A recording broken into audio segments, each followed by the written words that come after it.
आम्ही केली सांडोनी उद्वेग,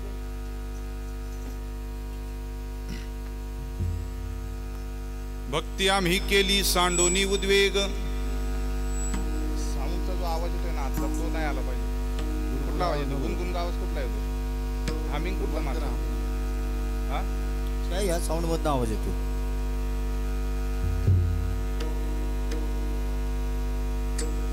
मोकळा.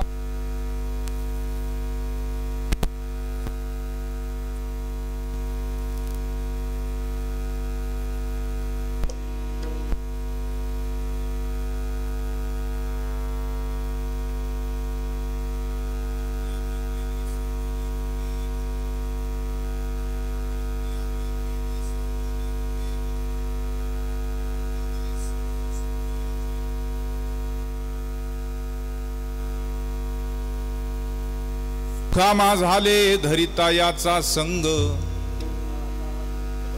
पळाले उद्वेग सांडोनिया.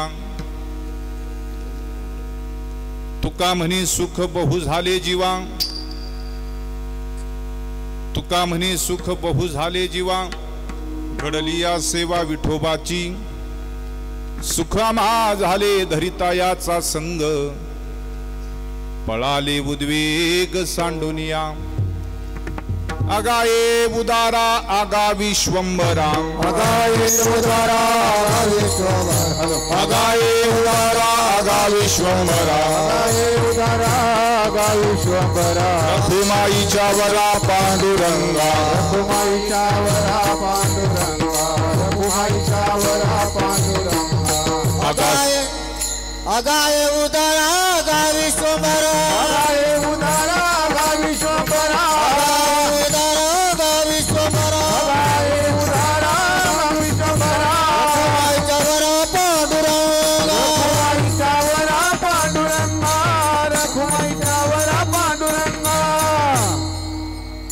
अगा सर्वोत्तमा अगा कृष्ण रामा,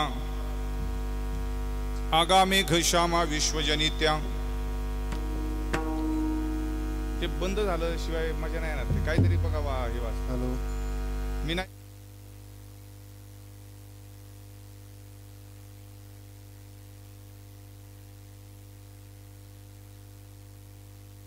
हा आवाज कमी केलाय.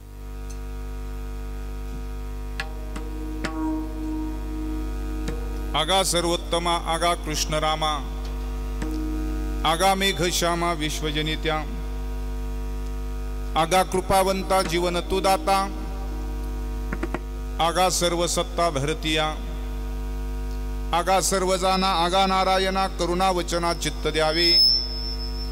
तुका म्हणे नाही अधिकार तैसी, सरती पायापाशी केली मागे. आगा सर्वोत्तमा आगा कृष्ण रामा, आगा मेघ श्यामा विश्वजनित्या. ओम नमो जी आद्या, वेद प्रतिपाद्या, जय जय स्वसवेद्या. आत्मरूपा देवा तूची गणेशू, सकलार्थमती प्रकाशू. हा ठीक आहे बरोबर आहे आता. आणि आवाज पण असाच राहू द्या. मग मी उद्या सांगाल आवाज कुणाचा? तुमचा. ओम नमो जी आद्या, वेद प्रतिपाद्या, जय जय स्वसवेद्या. आत्मरूपा देवा तूची गणेशू, सकलार्थमती प्रकाशू. म्हणे निवृत्ती दासू अवधारी जोजी. हे शब्द ब्रह्म अशेष, तेची मूर्ती सुवेश. जिथ वर्ण वपू निर्दोष मिरवीत, असे स्मृती तेची अवयव. देखा अंगिक भाव, तेथ लावण्याची ठेव अर्थ शोभा. अष्टादश पुराणे तेची मणिभूषणे, पदपद्धती खेवणे प्रमेय रत्नांची. पदबंधनागर तेची रंगातील अंबर, जेथ साहित्यवाने सपूर उजाळाची.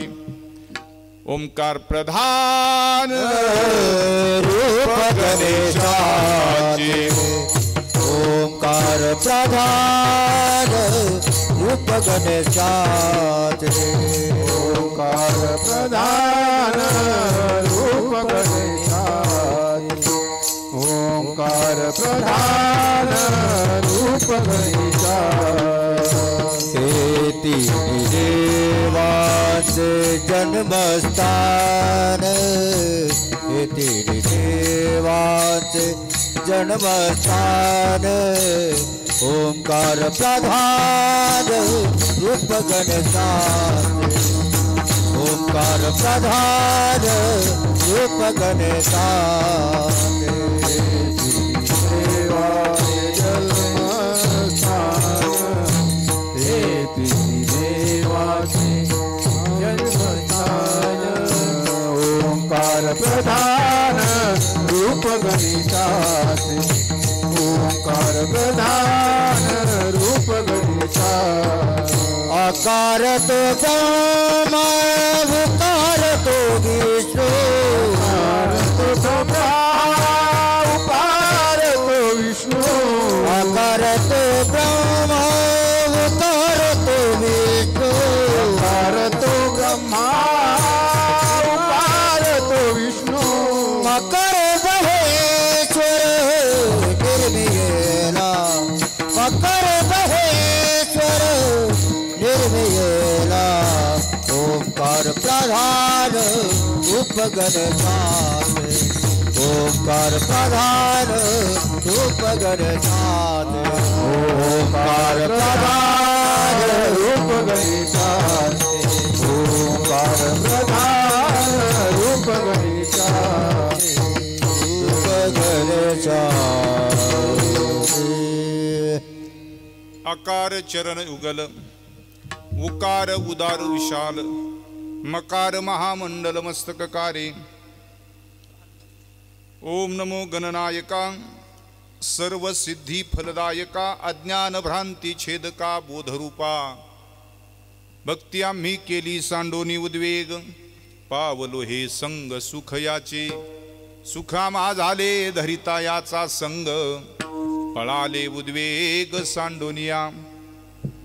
महाराज म्हणतात आम्ही आमच्या जीवनामध्ये भक्ती केली सांडून म्हणजे सोडून भक्ती आम्ही केली सांडोनी उद्वेग उद्वेग म्हणजे चिंता जीवनात असणाऱ्या चिंता सोडून आम्ही काय केलं तर चिंतन केलं म्हणजे भक्ती केली. परिणाम काय झाला भगवंताच्या संग सुखाला आम्ही प्राप्त झालो आणि त्याचं संग सुख आम्हाला मिळालं आणि त्या भगवंताच्या संग सुखाचा काय आनंद आहे तर सुखामा झाले धरिता याचा संग पळाले उद्वेग सांडोनिया. आम्ही जसं चिंतन करायला लागलो तसं आमच्या जीवनातल्या चिंता निघून गेल्या. आपल्या जीवनातली टेन्शन का नाही जात आपण टेन्शन घेतो म्हणून जात नाहीत आणि टेन्शन जावं याच्याकरता भगवंताचं चिंतन केलं तर आपल्या जीवनातून चिंता पळून जातात आणि म्हणून सुखामा झाले धरिता याचा संग याचा म्हणजे देवाचा परमात्म्याचा पांडुरंगाचा.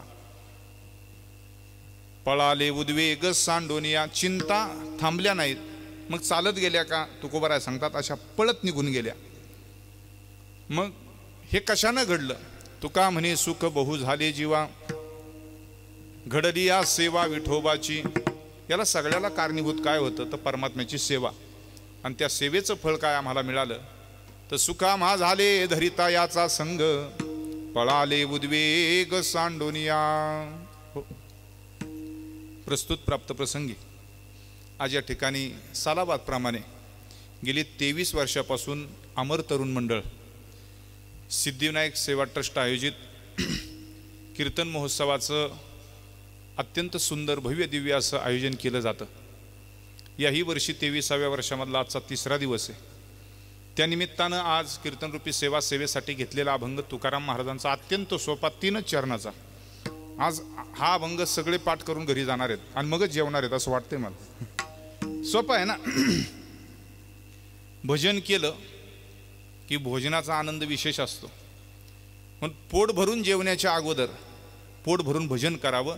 मी नाही सांगत नामदेव महाराज सांगतात घ्या रे ताट भरी जेवा पोट भरी घ्या रे ताट भरी जेवा पोट भरी घ्यारे ताट भरी जेवा पोट भरी घ्यारे ताट भरी जेवा पोट भरी घ्यारे ताट भरी जेवा पोट भरी घ्यारे ताट भरी जेवा पोट भरी घ्यारे ताट भरी जेवा पोट भरी घ्यारे ताट भरी जेवा पोट भरी आनंदे गजरी राम नाम आनंदे गजरी राम नाम आनंदे गजरी राम नाम आनंदे गजरी राम नाम घ्यारे ताट भरी जेवा पोट भरी घ्यारे ताट भरी जेवा पोट भरी घ्यारे ताट भरी घ्यारे ताट भरी जेवा पोट भरी नामदेव महाराज म्हणतात ताटभर घ्या पण वाया घालवू नका, पोटभर जेवा. पण काय पहिलं काय सांगितलं, आपल्याकडे एक म्हण आहे आधी इकडं पण होय मला वाटलं आधी विठोबा म्हणता लो आपण आधी पोटोबाच परत होय अहो आधी विठोबाचे करू भजन भोजन धनी घेऊ नारायण काळ जाऊ नेदू वाया आणि चिंतू विठोबाच्या पाया. फक्त लोकांनी आपल्या पोटासाठी उलट केलं. इति एवढे पोट पण केवढा त्याचा बोबाट. आता आपली नाही इति एवढी राहिली पण ते बोबाट करताना नामदेव महाराज सांगतात घ्यारे ताट भरी जेवा पोट भरी. डोंगरेजी महाराज म्हणतात माणूस जर जेवण करायला बसला, माणूस जेवण करायला जर बसला आणि देवाचं नाव न घेता जर त्यांनी त्या ठिकाणी जेवण केलं, घास खाल्ला, तर माणूस अन्न नाही खात तर माणूस पाप खातो. महाराज डोंगरेजी महाराजांचं विधान आहे. प्रत्येक ग्रासोग्रासी रामस्मरण ते अन्नची होय ब्रह्मपूर्ण. प्रत्येक घासाला रामाचं स्मरण केलं ते अन्न ब्रह्म, कारण अन्न हे पूर्ण ब्रह्मचं असतं. उदरभरण नो हे जाणे जे यज्ञ कर्म, अन्न हे पूर्ण ब्रह्मचे. पण प्रत्येक घासाला रामाचं नाव घ्यावं. राम म्हणता ग्रासोग्रासीन तोची जेविला उपवासी. तुकाराम महाराज म्हणतात अशी 1000 लोकांची पंगत घालणं आपल्याला सोपं आहे का एकट्याला? 1000 लोकांची पंगत घालायची नाही म्हटले तरी 50,000 रुपये लागतील असं आपण गृहीत धरू. पण महाराज म्हणतात आपण जर ताटावरती जेवायला बसलो आणि प्रत्येक घासाला राम म्हणून ज्या ठिकाणी जेवण जर केलं तर 1000 लोकांना पंगत घातल्याचं पुण्य प्राप्त होतं. कोणतं सोपं आहे? कोणतंच नाही. सोपं आहे ना हे. ताटावरती बसल्या बसल्या प्रत्येक घासाला राम म्हणण्याने आपण जर घास खाल्ला तर आपल्याला काय होतं, 1000 लोकांना, उपवासी माणसांना, नुसते जेवलेली माणसं नाही, उपवासी माणसाला ज्याला गरज आहे त्याला अन्नदान केल्याचं पुण्य प्राप्त होतं. हे मी नाही सांगत, तुकोबाराय सांगतात. ग्रासोग्रासी रामस्मरण ते किंवा तोची जेविला उपवासी असो. काळ सारावा चिंतने काळ सारावा चिंतने एकांतिवासी गंगा स्नाने एकांतिवासी गंगा स्नाने देवाचा पूजने देवाचा पूजने प्रदक्षिणा तुळशीच्या युक्त आहार विहार युक्त आहार विहार प्रदक्षिणा तुळशीच्या युक्त आहार विहार युक्त आहार विहार काळ तारावाची तरे एकत्वाची गंगा तारे हे देवात पूजे प्रदक्षिणा तुळशीच्या काळ तारावाची तरे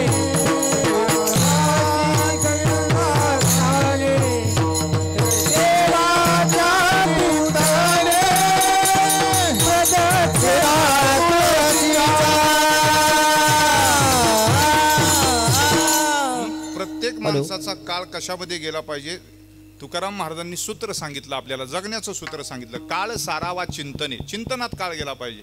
एकांतवासी गंगा स्नाने, देवाच्या पूजेने प्रदक्षिणा तुळशीच्या.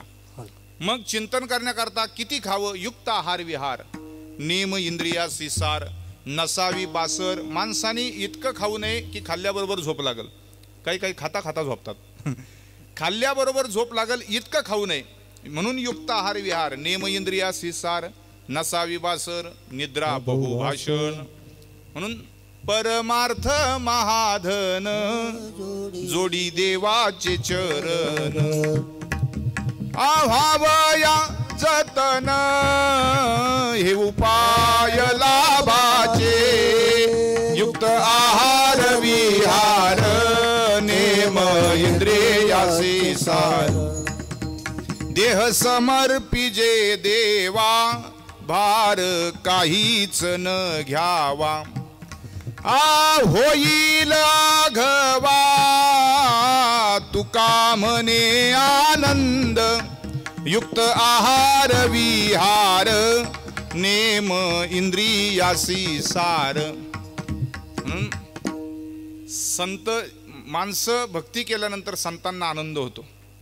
ज्ञानोबारायांना कधी राग येत नाही, पण भक्ती न करणाऱ्याबद्दल ज्ञानोबारायांना राग येतो. भक्ती विन ज्ञानोबाराय म्हणतात, नाही आगा पृथ्वीवरी पाषाण नसती काय. त्या ओवीची सुरुवात काय? हा, माझी या भक्ती विन जळो जयाचे जी आले, पण आगा पृथ्वीवरी पाषाण नसती काय. माऊली म्हणतात, पृथ्वीवरती काही दगडी कमी आहेत का? ज्ञानोबाराय कधी रागवले नाहीत. आई रागवते का कधी? पण पोरग शाळेत जर जात नसेल पोरग तर रागवते का नाही? कारण तिला अधिकार आहे. ज्ञानोबारायांना रागवत नाहीत. ज्ञानोबारायांना रागवण्याचा अधिकार आहे, पण ज्ञानोबारायांचं रागवणं सुद्धा कळत नाही आपल्याला. माझी या भक्तीविन तशी देवाच्या मुखातली ओवी. अर्जुना, जो हरी नये मुखा. मग माऊली म्हणतात, आगा पृथ्वीवरी पाषाण, दगडी काही कमी आहेत का? या पृथ्वीवरती पाषाण काही कमी आहेत का? बरं, त्याच्याही पुढे हाईट झाली ज्ञानोबारायांची. ज्ञानोबारायांचं रागवणं हरिपाठातच, पण कळत नाही आपल्याला. ज्ञानोबाराय इतके भयंकर कधीच रागवले नाहीत, पण हरिपाठामध्ये रागवलेत. आपल्याला ज्ञानोबारायांचा राग कळत नाही. बरं, कुणावरती रागवलेत? भजन करणारावरती नाही रागवले, नामस्मरण करणावरती नाही रागवले. जे भजन करत नाहीत त्याच्यावरती रागवलेले, जे नामस्मरण करत नाहीत त्यांच्यावरती रागवलेले. आईनं पोराला शाळेत जात नसेल आणि त्यांनी शाळेत जावं म्हणून रागवावं का न रागवावं? कारण ते शाळेत गेलं पाहिजे. शाळेत नसेल जात तर आईनं मुलाला रागवलं पाहिजे.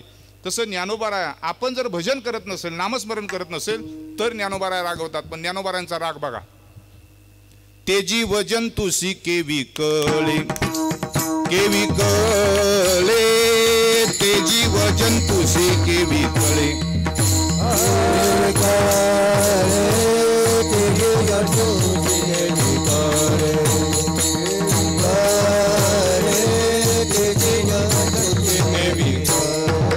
तेथील प्रमाण नेनवे वेदासी,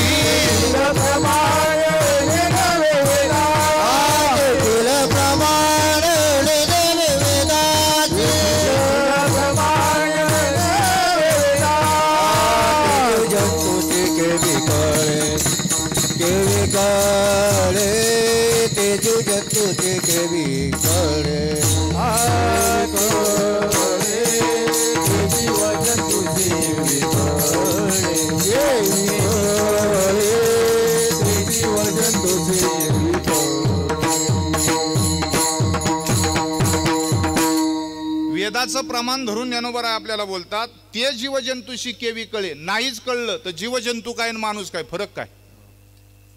राग हा ज्ञानोबारायांचा. कुणाबद्दल रागवतात ज्ञानोबाराय? भजन करत नाहीत, त्याला नामस्मरण करत नाहीत, कथा कीर्तन प्रवचन श्रवण करत नाहीत, त्यांच्यासाठी ज्ञानोबारायांचा राग आहे. ज्ञानोबारायांचं हे केलं पाहिजे. अजून नाथ महाराज हे तर शांतीचे पुतळे आहेत. कधीच राग न येणारे नाथ महाराज सुद्धा काही ठिकाणी रागवलेले आहेत. नाथांना शांती ब्रह्म म्हटलं. पैठणला आपण जातो, पैठणला गेल्यानंतर नाथ महाराजांच्या मंदिरामध्ये जातो, नाथ महाराजांच्या समाधी मंदिरामध्ये जातो, घरी जातो. पण मध्यभागी एक कुचरवटा आहे नाथ महाराजांच्या पैठणमध्ये. त्या कुचरवट्यावरती माणसं बसतात आणि गाथा ज्ञानेश्वरीचं पारायण करतात. आपल्याकडे पार आहे का? पारावरती बसलेली लोक गाथा ज्ञानेश्वरीचं पारायण करतात का? नाही महाराज. लोकाची निंदा करतात, लोकाला काही बोलतात. डोंगरेजी महाराज म्हणतात, आपण आपल्या जिभेने लोकांची निंदा करायची नाही. का करायची नाही? एखादी आई असते, आई आपल्या बाळाची घाण हाताने धुते, पण पाराव बसून जर आपण लोकांची निंदा करायला लागलो तर पाराव बसून निंदा करणारी माणसं जगाची घाण जिभेने धुतात. हे भागवतातलं विधान आहे डोंगरेजी महाराजांचं. म्हणून निंदा करायची नसते लोकांची. मग बघा ना, विचार करण्यासारखी गोष्ट आहे. कुचर वाट्यावरती लोक बसलेली असायची आणि अख्ख्या गावाची अख्ख्या पैठणची निंदा करायची. आणि त्यांनी असं ठरवलं होतं, नाथ महाराजांना कधीच राग येत नाही, त्यांना एकदा राग आणून दाखवायचा. आणि नेमका एक गृहस्थ आला, त्याच्या मुलीचं लग्न होतं आणि त्याला लग्नाला 200 रुपये लागत होते त्या काळात. कुचर वाट्यावरती बसलेल्या माणसांना तो एवढंच म्हणला की मला 200 रुपये तुम्ही द्या, माझ्या मुलीचं लग्न आहे. ते म्हणले मग एक काम करशील का, आम्ही तुला 200 रुपये देतो, पण तू एक काम करशील का? तो म्हणला ठीक आहे, पैसे जर मिळत असेल तर तुम्ही सांगाल ते काम करायला तयार आहे. बघा मी सांगाल ते काम करणार म्हटला. त्याला सांगितलं, समोर नाथ महाराज बसलेले आहेत घरामध्ये, पूजा करतायत, त्यांना फक्त राग आणून दाखवायचा. एकदा त्यांना तू राग आणून दाखवला की तुला आम्ही 200 रुपये देणार. ठीक आहे म्हणले, काय हरकत नाही. ते गेलं गटारात लोळलं. तर न पिताच कसं काय लोळलं काय माहिती, ते पण लोळलं गटारामध्ये लोळलं. आणि नाथ महाराजांची सकाळी आंघोळ पांघोळ करून देवाची पूजा चालली होती. नाथ महाराजांच्या घरी विजयी पांडुरंग आहे. आपल्याकडं कमरेवरती हात ठेवलेला पांडुरंग आहे, पण नाथांच्या घरी विजयी पांडुरंग आहे. म्हणजे नाथ महाराजांकडं देव रोज काही ना काहीतरी प्रसाद मागतात. बघा ना काय असेल त्यांची. निळा म्हणे देव राबे त्यांचे घरी आणि दत्त चोपदारी करीत असे, हे वैभव आहे. म्हणून कीर्तनामध्ये 2 तास हे चोपदार मंडळी उभे असतात ना, ते 2 तास चोपदार नसतात, भगवान दत्तात्रेयच असतात. म्हणून त्या स्वरूपाने पाहत जा त्यांना, माणसाच्या स्वरूपाने नाही पाहायचं. कारण दत्त चोपदारी करीत असे, भगवान दत्तात्रेय त्यांच्या दारात चोपदारी करायचे. श्रीखांड्या चंदन उगाळोनी करी आणि वस्त्रगंगा तिरी धुत असे. गिरिजाबाईंची लुगडी देवानी धुतली. इथं सासूची लुगडी सुंदू ना. तुम्ही का हसला? तुमच्याकडे पण हेच दिसते. मी तुमच्या कुणाच्याच घरातलं सांगितलं नाही बरं का, मी आपलं मनाने सांगितलंय. अरे वस्त्रगंगा तिरी धुत असे. नाथ महाराजांची नुसती धोत्र नाही धुतली, वस्त्र धुतली. वस्त्र का धुतली आता कळेल पुढं.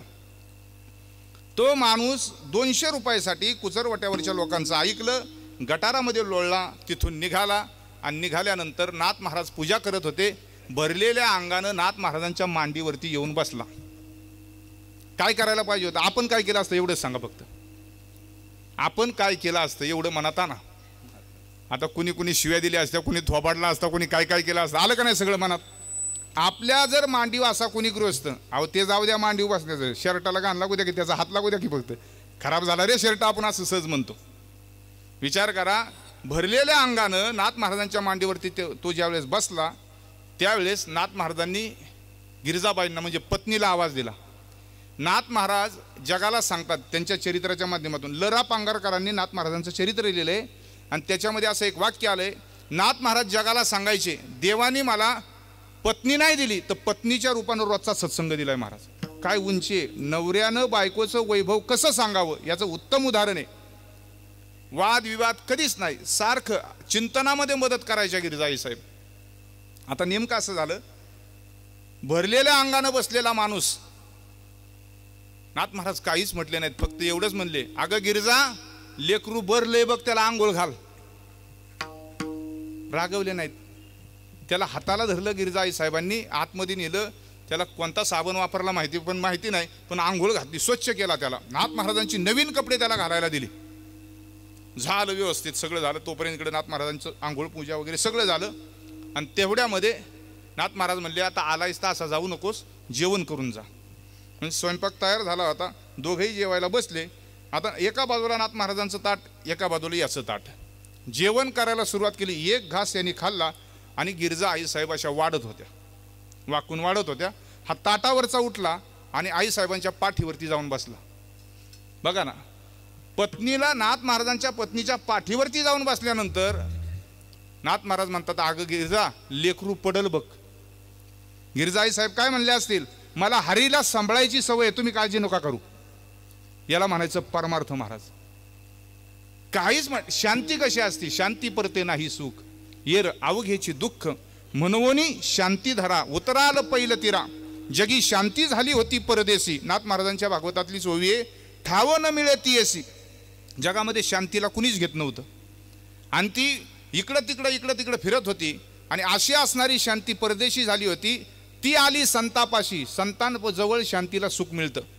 आणि म्हणून सांगायचं तात्पर्य हे, आईसाहेबांनी म्हणजे गिरजा आईसाहेबांनी त्याला पाठीवरती सांभाळला, खाली उतरवला. आणि मग नाथ महाराज त्याच्याशी बोलायला लागले, का रे बाबा, तू भरलेल्या अंगाने आला, मांडीव बसला, जेवण करताना आईसाहेबांच्या मांडीवरती आपलं पाठीवरती जाऊन बसला, एवढं सगळं कशाला केलं? त्याच्या डोळ्यात पाणी आलं. म्हणला, महाराज, पोरीचं लग्न आहे आणि 200 रुपये लग्नासाठी लागतात. मग नाही म्हणले, ते कुचरवाट्यावरच्या माणसांना मी मागितलं, ते फक्त एवढंच म्हणले, आम्ही तुला 200 रुपये देतो, पण यांना राग आणून दाखव. त्यांनी साष्टांग दंडवत घातले. नाथ महाराज म्हणले, अरे तुला 200च पाहिजे होतं तर माझ्याकडे याचे 400 दिले असते मी तुला. आणि त्याला पैसे देऊन मुलीच्या लग्नासाठी जे काय होतं ते देऊन पाठवला. ज्या संतांना राग कधी येत नाही, एवढं सगळं करून सुद्धा नाथ महाराजांना राग आला नाही, तरी देखील नाथ महाराज एका ठिकाणी भक्ती न करणारावरती रागवलेत. भक्तिविन पशु कशासी वाढला, पशु कशाचे वाढला, भक्तिविन पशु कशासी वाढला, भक्तिविना पशु कशाचे वाढला, सटविने नेला कैसा नाही, सटविने नेला कैसा नाही, सटविने नेला कैसा नाही. विचार करण्यासारखी गोष्ट आहे. भरलेल्या अंगानं माणूस अंगावरती बसला तरी रागवत नाहीत, पण भक्ती न करणारी माणसं दिसली, नामचिंतन न करणारी माणसं दिसली, न करणारी माणसं दिसली, देवाकडे न जाणारी माणसं दिसली, तर नाथ महाराज म्हणतात, हा माणूस कशा करता वाढला आणि कसा करता जिवंत असेल. भक्तिविन पशु म्हणला, माणूस नाही ते पशु आहे, पशु. कशाशी वाढला, कशासाठी वाढला असेल हा माणूस? सटवीने नेला कैसा नाही. आता सटवी कसली असते आपल्याला माहिती नाही, फक्त महिला मंडळाचं भांडण झाल्यावर ऐकायला मिळते कशी असते ते. काय माय गेली होती भूतापाशी, हरी नये मुखाशी आरे मुडा, पातके करिता पुढे आहे पुसता, काय उत्तर देता होशील तू. हा, अनेक यातना यम करवील, तेथे तुझं तुझला सोडवील कोण. एका जनार्दनी सांगत आहे तोंडे कोडे, आहा वाच्या रोडे रडे बोलताची. रडता येईल, रडायला लागल. नाथ महाराज म्हणतात, असं करू नका. माणूस म्हणून जन्माला आलो ना, तुम्हाला मला सगळ्यांना भक्ती करणं गरजेचं आहे. माणसं भक्ती का करत नाही त्याचं उत्तरही नाथ महाराजांना दिलं. जे मनाचे विकले, माणसं मनाने विकली गेली. तुम्ही म्हणाल आमचं मन कुठं विकलं? मोबाईलमध्ये काय झालंय? मग मन विकलं आपण. कुणाला विकलं? आपण मोबाईल चालवतो का मोबाईल आपल्याला चालवतो? इतकी शांत काय? गणिताचा पेपर चुकला जसा काय? मी काय मराठीच बोलतोय की हो. जे मनाचे विकिले, बघा ना तुम्ही, आपण विकलो गेलो. कशाला विकलो? साधनांना, खेळण्यांना विकलो गेलो. त्या दिवशीची एक पेपरला एक गोष्ट आली, विनोद वाचला. आता हिवाळा आहे, म्हणजे थंडीचे दिवस आहेत. आता हिवाळ्याकडून आपण उन्हाळ्याकडे जातो आता. आणि ज्वारीची शेती असते. ज्वारीची शेती राखण करण्याकरता शेतकरी ज्वारीच्या शेतामध्ये मधोमध एक गोष्ट उभी करतात. त्याला काय म्हणतो आपण? बुजगावून उभं करतो. आता 2 चिमण्या दाणे टिपायला त्या ज्वारीच्या शेतावरती गेल्यानंतर ज्वारीचे दाणे टिपत असताना एक चिमणी दुसऱ्या चिमणीला म्हणती, अगं इथून लवकर चल, मधी माणूस उभा आहे. दुसरी चिमणी म्हणली, तू काही काळजी करू नको, तो माणूस नाही, ते बुजगाव नाही. हिने विचारलं, तुला कसं काय कळलं? ती म्हणली, त्याच्या हातात मोबाईल नाही. आता कळालं तुम्हाला? म्हणजे आता आम्ही सगळी बुजगावणीच का? आमच्या हातात मोबाईल नाही म्हणजे? आलं ना तुमच्या लक्षात मला काय म्हणायचे ते? विठाला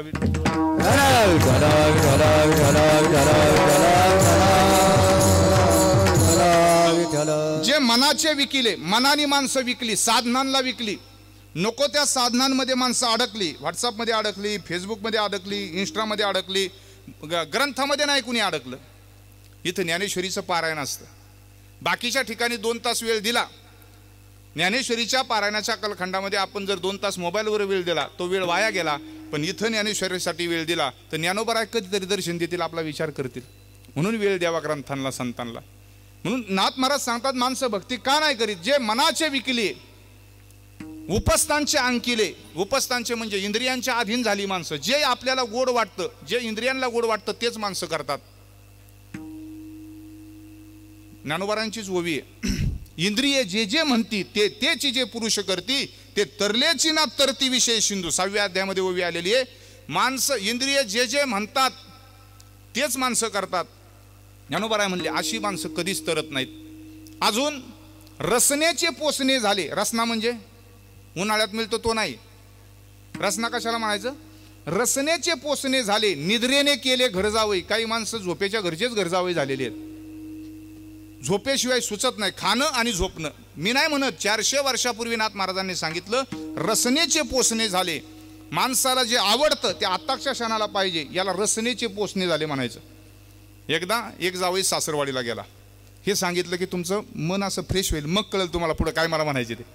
सासरवाडीला गेल्यानंतर तो रुबाबतच मस्त. आणि सासू इतकी सुगरण होती स्वयंपाकाला. सुगरण कशाला म्हणायचं? जिने पाण्याला सुद्धा फोडणी दिली तरी ते पाणी चांगलं लागतं, तिला सुगरण म्हणायचं. आणि प्रत्येक घरातली स्त्री सुगरणच असते, फक्त या ठोंब्याला कळत नाही ती सुगरणी म्हणून. सगळ्या सुगरणी असतात तशा पाहायला गेलं तर. आता झालं असं, ते गेलं सासरवाडीला. सासूनी पहिल्या दिवशी इतका सुंदर स्वयंपाक सकाळचा त्याला बनवला, जावई येणार म्हणून सगळी तयारी करून ठेवली होती. इतकं तृप्त झालं ते जेवून, त्याला असं वाटलं खूप सुंदर स्वयंपाक. आणि मग त्याच्या मनात सहज, पूर्वीचा काळ, त्याच्या मनात विचार आला, आत्ताचं जेवण आपलं झालं, आजच्या दिवस आपण राहू. एवढं चांगलं जर सासू स्वयंपाक करते तर राहायला काय हरकत आहे. म्हणून तो त्याही दिवशी राहिला. रात्रीचाही स्वयंपाक अत्यंत सुंदर. सासू सुगरणच होती. झालं सकाळचं जेवण, संध्याकाळचं जेवण. परत दुसऱ्या दिवशी सकाळी जेवलं, परत दुसऱ्या दिवशी संध्याकाळ. ते काही घर जावईच व्हायचा विचार करत होतं का काय माहिती. पण गररी घे झाले पट्टर आणि बळे.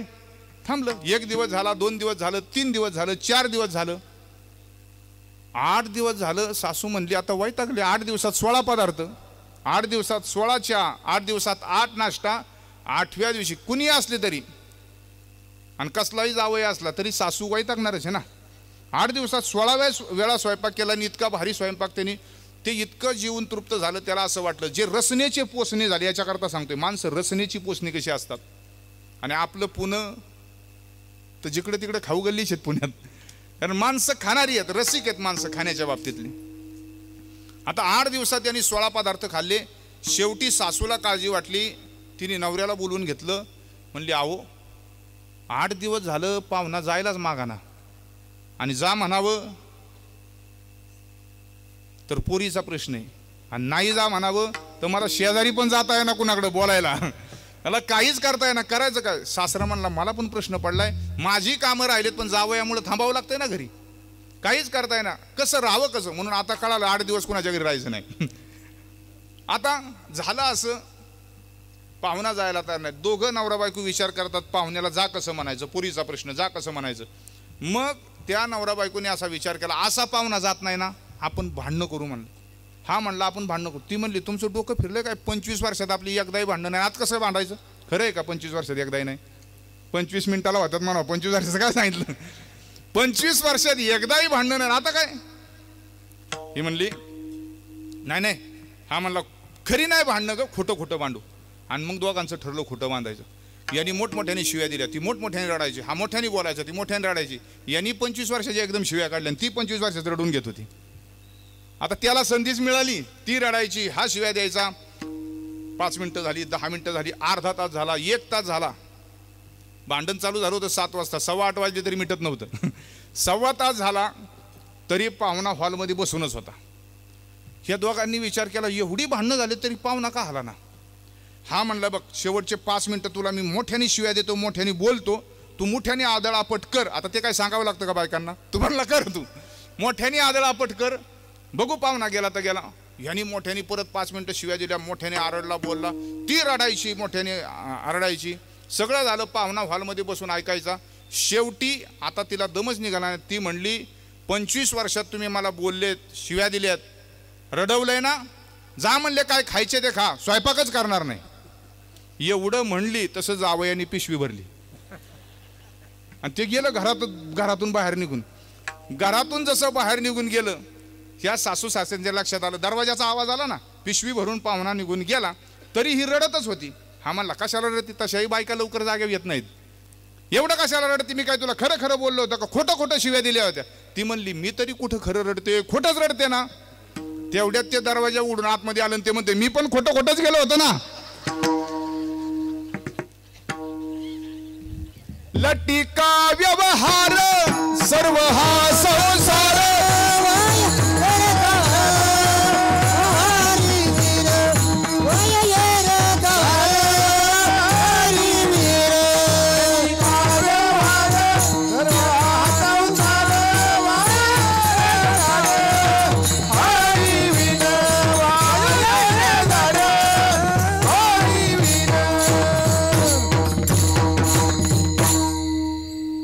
असं काही खोटं खोटं नाही बरं का, आपल्यात सगळं खरं आहे. मुद्दा बघा ना तुम्ही, नाथ महाराज ओवीच्या माध्यमातून सांगतात, जे मनाचे विकिले, उपस्थांचे अंकिले, इंद्रियाचे अंकित झाली माणसं, रसनेचे पोसणे झाले, रसनेला शांत करण्याकरता. म्हणून डोंगरेजी महाराज सांगायचे, आदमी के पतन के लिए दो ही चीजें काफी होती है, पहिली रसना और दुसरे वासना. या दोन गोष्टी माणसाला अधोगतीला घेऊन जातात. रसनेचे पोसणे झाले, निद्रेने केले घर जावई, माणसं काही झोपेच्या घरची घर जावई झाली. म्हणून नसावी बासर निद्रा बहुभाषण, मग अशी प्रमाण दिलं मोरे महाराजांनी. माणसं काही माणसं निद्रेच्या घरची घर जावई झाली. काय झालं, एका राज्याचं नगर होतं आणि त्या नगरामध्ये राजा आणि प्रधान चर्चा करत होते. आणि दोघांच्या चर्चेमध्ये असं चाललं होतं की राजा म्हणला, प्रधानजी आपल्या नगरात आळशी माणसं किती असतील.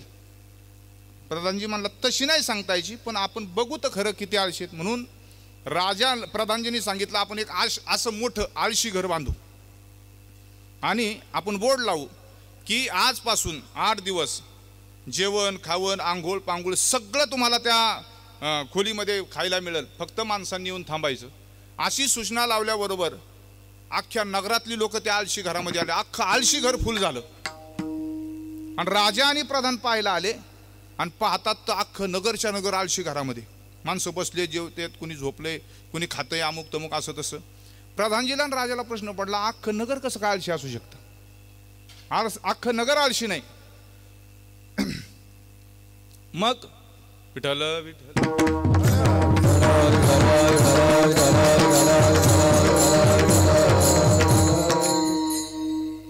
जे मनाचे विकिले, उपस्थांचे अंकिले, रसनेचे पोसणे झाले, निद्रेने केले घर जावई, याचं चिंतन आपण करतोय. माणसं निद्रेच्या घरची कशी जावई झाली, नाथ महाराज म्हणतात. आणि ते राजाने त्या आळशी घरामध्ये एवढी लोक पाहिलं, अख्खं नगर पाहिलं. प्रधानजीला म्हणलं, प्रधानजी अख्खं नगरच्या नगर कसं काय आळशी असू शकतं. परमार्थात आळस नसावा, येथे आळसू जेने केला तो सर्वथा नागवला, थिता परमार्थ हातीचा गेला, अंती पडला बहुचक्री. आळस संसारात आळस केला तरी चालेल, पण परमार्थात आळस करून मत नाही. नाथ महाराज म्हणले की अंती पडला बहुचक्री, अंतकाळामध्ये बहुचक्रामध्ये पडावं लागतं. राजा प्रधानजीला म्हणतोय की एवढी आळशी माणसं कशी काय. प्रधानजी म्हणला, एवढी आळशी माणसं नगरात नाहीयेत, पण बघू म्हणले, आता गंमत करू. प्रधानजींनी सांगितलं राजाला, सेवकांना सांगा त्या आळशी घराला आग लावून द्या. आज सगळीच माणसं दिली आग लावून. आता आग लावायला माणसं कमी असतात तेव्हा. दिली आग लावून दिल्यानंतर अख्खं ते आळशी घर जळायला लागलं. त्या नगरात ज्या आळशी घरात जेवढी माणसं होती ती सगळी बाहेर पळून गेली. आणि शेवटी राजा आणि प्रधान बघायला आला, नक्की आतमध्ये आता कोण राहिलंय का, जे असतील त्या आळशी. राजा आणि प्रधान येऊन डोकावतात तर पाहतात तर 2 माणसं झोपली होती आणि आग त्यांच्या थोड्याच्याच अंतरावरती अशी आग आली होती. आता जळणार आणि मरणार तरी झोपली होती, याला आळशी म्हणायचं. आणि एक माणूस त्याच्यातला दुसऱ्या राजा प्रधानजी पाहतोय आणि एक दुसऱ्याला म्हणतोय त्याच्यातला, अरे तेवढी बिडी पिटून दे रे. दुसरा म्हणला, आता आपोआपच पेटणार आहे. अरे मरायची वेळ आली तरी बिडी पेटून नाही. म्हणून निद्रेने केले घर जावई. नाथ महाराजांनी दिलेलं उदाहरण आहे भागवतातलं. विठ्ठल विठ्ठल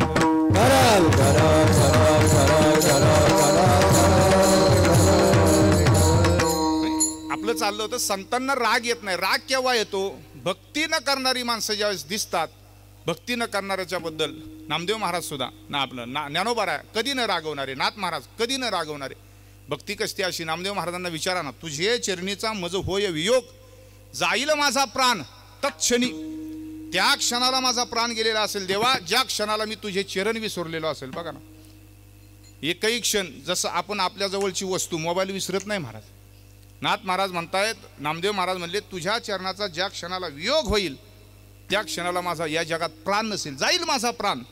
म्हणून तो भगवंतांनी सुद्धा सांगावं, भक्त माझ्या सर्व सुखाचा अधिकारी आणि भक्ताची ये घरी वस्ती माझी. तीर्थावळीतलीच प्रमाणे ते मज सेविता गोड वाटे आणि म्हणून धाटे मोठे शरीर माझे. देव सांगतात, भक्त मला खाऊ घालतो ना म्हणून माझं शरीर धाटं मोठं झाले, म्हणून मी पैलवान झालोय, असं देव सांगतात.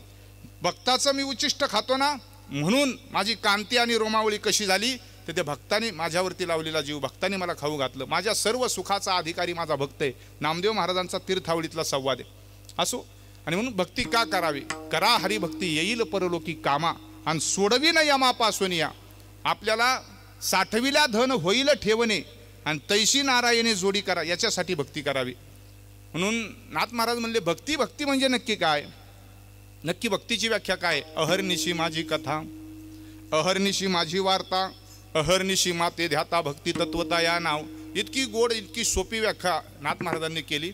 भक्ती कशाला म्हणायचं. अहर्निशी माझी कथा, अह म्हणजे दिवस, निशी म्हणजे रात, रात्र, रात्रंदिवस माझी कथा ऐकणं अथवा लोकाला सांगणं. ऐकायचं देवाचं, सांगायचं देवाचंच. आपल्याकडून होतं का तसं?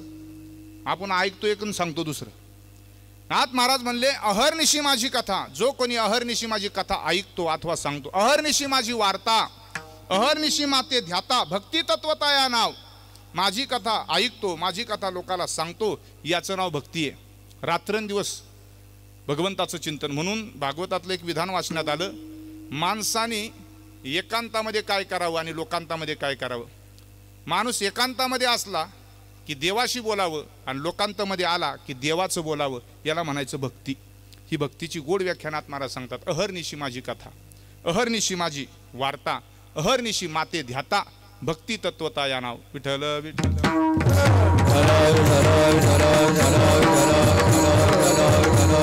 अनेक मार्गाने देवाकडे जातं येतं.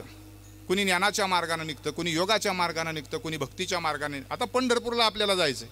पंढरपूरला इथून कोथरूडवरनं आपण निघालो तर सोलापूर हवेनी सुद्धा जाऊ शकतो. इकडून आपण लोणंद तरडगावकडून पण जाऊ शकतो, मधून कोंढव्याकडून सासवडकडून पण जाऊ शकतो. अनेक मार्ग आहेत देवाकडे. पोचतात तिथंच, जातात देवाकडं. पण त्यातल्या त्यात सोपा आणि चांगला मार्ग आपण शोधतो का नाही?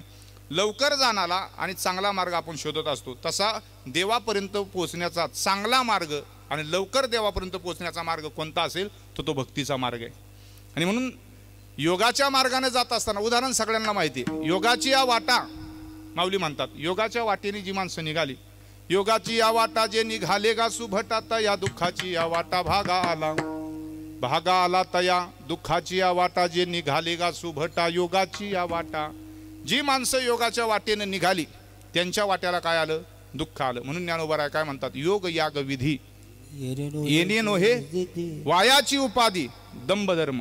पुढं भावेविन देव न कळे निसंदेह आणि गुरुविन अनुभव कैसा कळे. तपेविन दैवत दिदल्याविन प्राप्त गुजेविन हित कोण सांगे. ज्ञानदेव सांगे दृष्टांताची मात आणि साधूचे संगती तरुण. म्हणून योगाच्या वाटेनं जी माणसं गेली त्यांच्या वाट्याला 80, 90, 100 वर्षानं 100 वर्षाची हट योगाची, कर्मयोगाची, अनेक प्रकारच्या योगाच्या साधना केला, पण देव नाही ना भेटला. निळोबा म्हणले नाना साधनांच्या केल्या खटपटा,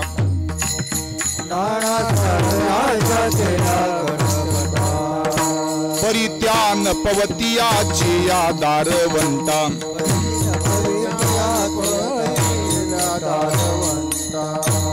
जानो जाता जाणीव घाली आड फाटा,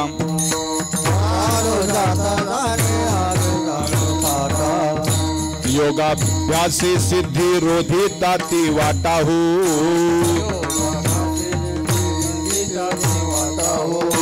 योगाभ्यासी सिद्धी रोधी ताती वाटाहू,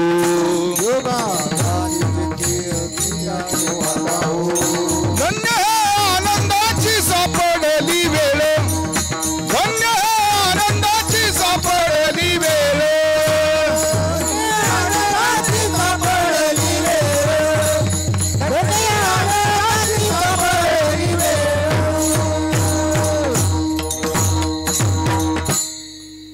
निळोबाराय म्हणले यज्ञ याग स्वर्ग भोग आड येती, करिता तपे काम क्रोध खवळती, नित्य नित्य ज्ञाने अभिमान वाढती, करिता तीर्थाटने अहंकाराची प्राप्ती हो, करिता तीर्थाटने अहंकाराची प्राप्ती हो, धन्य हे आनंदाची सापडली वेळ, आईशे शोधी येले मार्ग नाना परी, नये प्रतीती मग सांडी येले दुरी, आता गाऊन गीती नाचो हा मुरारी, निळा म्हणे करू संसारा बोहरी हो, धन्य हे आनंदाची सापडली वेळ.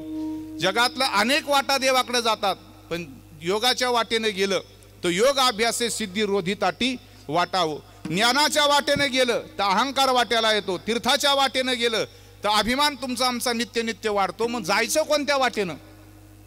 तरी झडझडोनी वहिला निघ ये भक्तीची या वाटे लाग जिया पावसी अव्यंग निजधाम माझे. अर्जुना सगळं सोडावं लागेल, झटकावं लागेल आणि भक्तीच्या वाटेने निघावं लागेल. विठ्ठल विठ्ठल.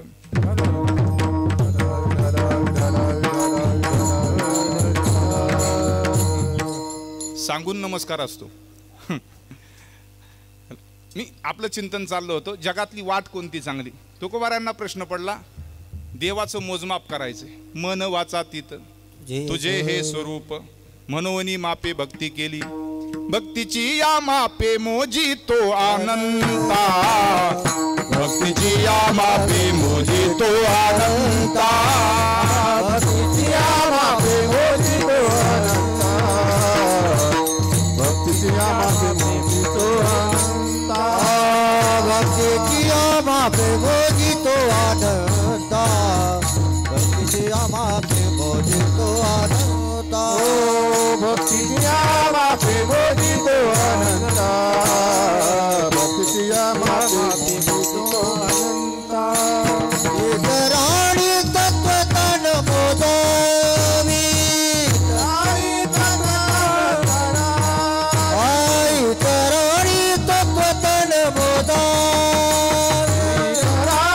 तत्वतन मोजावी, भक्तीची या मापे मोजी तो अनंता, भक्तीची या मापे मोजी तो अनंता, भक्तीची या मापे मोजी तो अनंता, भक्तीची या मापे मोजी तो अनंता. भक्तीची या मापे मोजी तो अनंता, भक्तीची या मापे मोजी तो अनंता, भक्तीची या मापे मोजी तो अनंता, भक्तीची या मापे मोजी तो अनंता.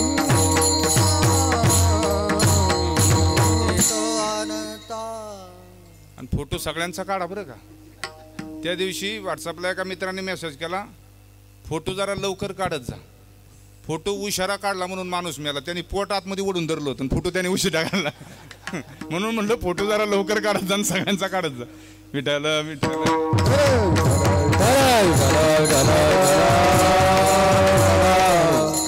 भक्तीची या मापे मोजी तो अनंता. बरं का बापू, हा भक्तीची या मापे असं सांगतोय मी. आणि इतराने तत्वता न मोजवे, योग याग तपे देहाची अंगे ज्ञानाची या लागे न सापडते. त्या अभंगात सगळं आले बघा. भक्ती मार्ग सांगितला, योग मार्ग सांगितला, ज्ञान मार्ग सांगितला, उपासना मार्ग सांगितला. सगळे मार्ग त्या अभंगात आलेत. तुका म्हणे आम्ही भोळ्या भावे सेवा आणि करूजी केशवा घ्यावी तुम्ही. सगळ्यात सोपा मार्ग भक्तीचा सांगितला. एकदा कबीर महाराज हे भक्ती मार्गाचे आणि गोरक्षनाथ महाराज हे नाथपंथी हे योग मार्गाचे. एकदा समुद्र किनाऱ्यावरती हे दोनही महात्मे भेटले. एक भक्ती मार्ग आहे बघा. आता याच्यातून आपल्याला दृष्टांत आणि सिद्धांत लक्षात होतात. आता अगोदर सगळे सिद्धांत आपण पाहिले ओव्यांच्या माध्यमातून, आता दृष्टांत पाहू. योग मार्गाचे गोरक्षनाथ महाराज नवनाथांपैकी, आणि भक्ती मार्गाने आपलं जीवन क्रमण करणारे कबीर महाराज. आणि भेटले कुठं? समुद्रा किनाऱ्यावरती. एक जण त्या दिवशी म्हणला, महाराज ही समुद्र किनाऱ्यावरती दोघं जण कशाला गेलती, गोवा बिवाला गेलती काय? म्हणलं तसं नाही रे, जातात संत महात्मे, ते कुठेही विहार करू शकतात ना. आणि तसंही माणसाने एकदा वर्षातून समुद्र स्नान करावं, बरं असतं जरा. ज्ञानोबराय म्हणतात, माणसाने एकदा वर्षातून समुद्राचं स्नान केलं की जगातल्या सगळ्या तीर्थामध्ये स्नान केल्याचं पुण्य मिळतं. पहिला अध्याय 26 क्रमांकाची ओवी आहे.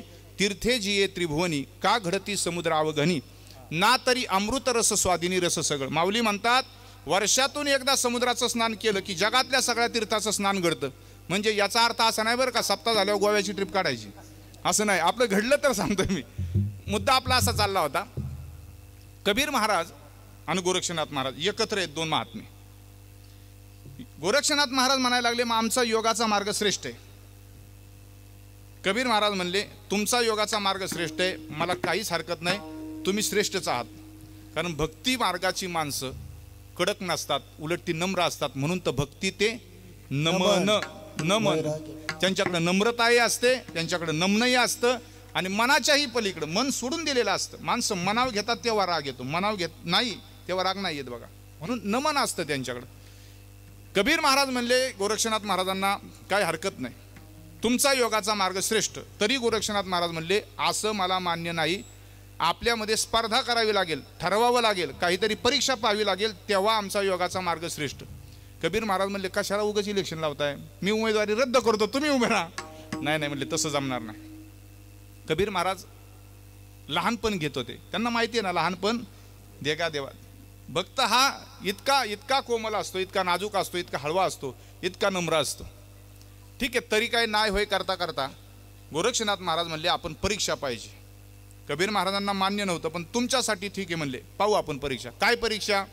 दोघांच्या चर्चेमध्ये असं ठरलं, हा अथांग भरलेला समुद्र आहे, त्या समुद्रामध्ये गोरक्षनाथ महाराज म्हणले मी पहिला जाणार, गुडूप होणार आणि तुम्ही मला ओळखून दाखवायचं, आणि नंतर माझ्यानंतर तुम्ही जायचं, तुम्ही गायब व्हायचं आणि मला ओळखून दाखवायचं. जो लवकर ओळखल त्याचा मार्ग श्रेष्ठ. मग बघू आता योगाचा मार्ग श्रेष्ठ का भक्तीचा मार्ग श्रेष्ठ. तेवढ्यामध्ये गोरक्षनाथ महाराज समुद्रामध्ये गेले, पाण्यात गुडूप झाले आणि आतून आवाज दिला, कबीर महाराज मला ओळखा. योग मार्गाचे गोरक्षनाथ महाराज समुद्रात गडप झाले. ओळखा म्हटल्याबरोबर कबीर महाराजांनी असा पाण्यात हात घातला, हाताला मासा लागला, किनाऱ्यावरती फेकला, मासा तडपडला आणि त्याच्यातून गोरक्षनाथ महाराज प्रगट झाले. 0 मिनिटात ओळखलं होतं. भक्ती मार्गाने योगाचा मार्ग 0 मिनिटात ओळखला. आणि तेवढ्यामध्ये पुन्हा गोरक्षनाथ महाराज आता ठीक आहे मला ओळखलं म्हणले, आता तुम्ही जा पाण्यात. तरी कबीर महाराज म्हणले तुमचाच मार्ग श्रेष्ठ आहे, मला कशाला पाण्यात जायला लावता, नाही तरी जा, परीक्षा पाहिजे. कबीर महाराज पाण्यामध्ये गेले, समुद्राच्या गायब झाले. ओळखा म्हटले, असं म्हटल्याबरोबर 5 मिनटं 10 मिनटं 15 मिनटं गेली, अर्धा तास गेला, 8:30 वाजले तरी सापडत नव्हते. 1.5 तास पाण्यामध्ये सापडत नाहीत कबीर महाराज. आणि शेवटी गोरक्षनाथ महाराजांनी म्हणजे योग मार्गाने हात जोडला भक्ती मार्गाला. कबीर महाराज मी ओळखू शकत नाही तुम्हाला, तुम्ही प्रगट व्हा, मी तुम्हाला अनन्य भावानं शरण येतोय, आमचा योगाचा मार्ग भक्ती मार्गाला शरण येतोय, तुम्ही प्रगट व्हा, बाहेर या. कबीर महाराज प्रगट झाले आणि बाहेर आले. आणि आल्या आल्या गोरक्षनाथ महाराजांनी विचारलं, कबीर महाराज 1.5 तास झालं तुम्ही मला पाण्यात सापडत नव्हता, तुम्ही नक्की पाण्यात काय झाला होता?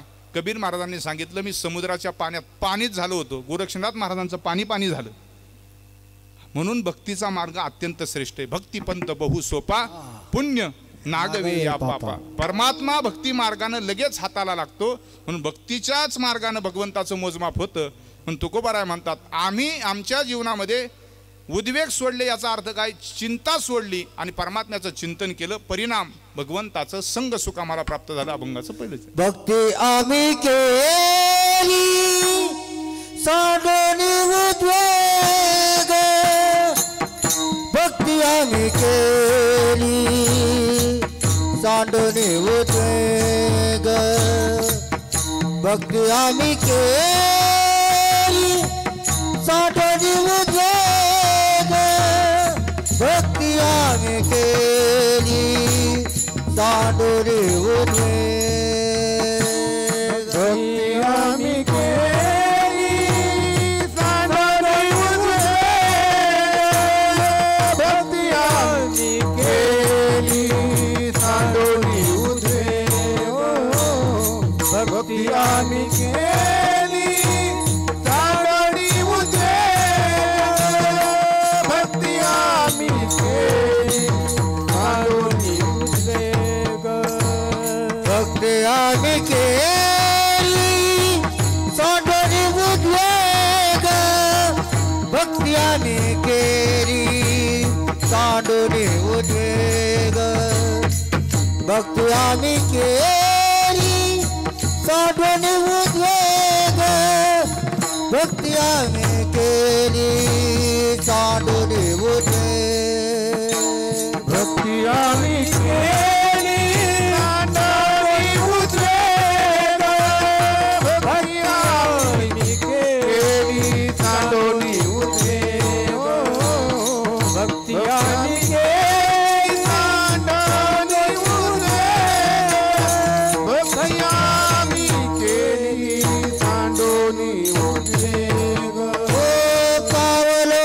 संग याचे सुख याचे, पावलो संग सुख याचे, पावलो संग सुख याचे, पावलोय संग सुख याचे पावलोय संग सुख याचे पावलो हे संग सुख याचे सुख माझारे दरितयाचा संग सुख माझारे दरितयाचा संग सुख माझारे दरितयाचा संग सुख माझारे दरितयाचा संग पावलो संग सुख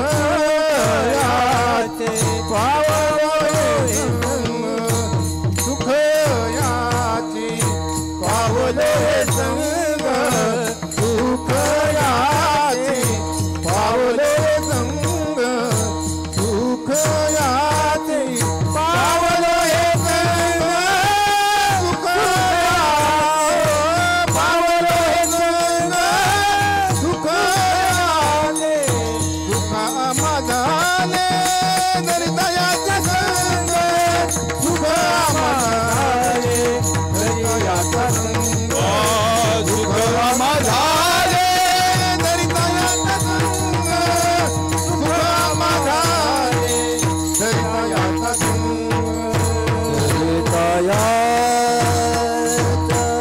संग आम्ही भक्ती केली. महाराज जगाला सांगतात भक्ती आम्ही केली, पण काय सांडून काय सोडून भक्ती केली. सांडोनी उद्वेग चिंता सोडून आम्ही भक्ती केली, कारण भक्तीचा मार्ग देवापर्यंत पोहोचतो.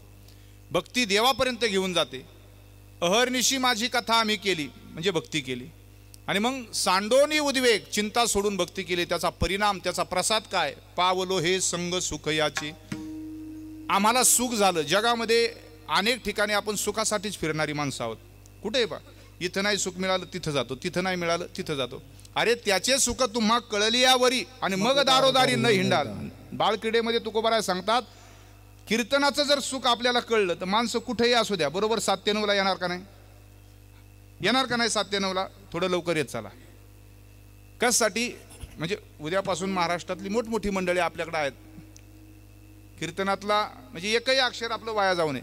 राजकारणातली माणसांना माफ आहे बरं का पाहिजे. म्हणून महाराज सांगतात पावलो हे संग सुख याचे. बघा ना संग सुखाचा किती आनंद असतो.